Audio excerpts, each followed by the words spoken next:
つけ慣れたオリジナル、嘘ついて散るタイム、君について検討中、背中のほくろを数えてる。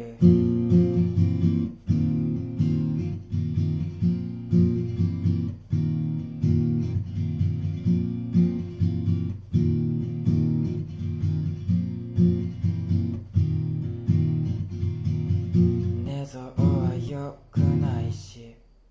オチのない中話、足の毛の反り残しも人臭くて好きだった。人混みはお互い嫌い、寝落ち電話もなかったし、やっちゃった酒の失敗、朝帰りも我慢してくれていたんだね。今になれば廊下沿い、君が部屋の窓鳴らし目を覚ます日々はヒントも出さず答え出した。君のいない世界にいても味気がない毎日だよ。関係ないとか簡単に言うなよ、何度も抱き合い眠たくバイバイ、大切な人、君の隣になれてました。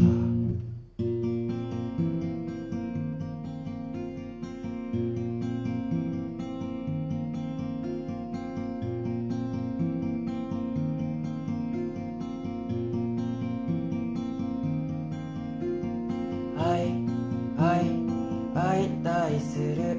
許したくなる、相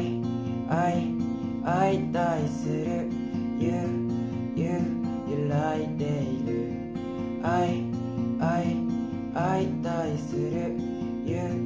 許したくなる、相対する、揺らいでいる。いつだって箸休めのように君を求めた。目を見つめ合っても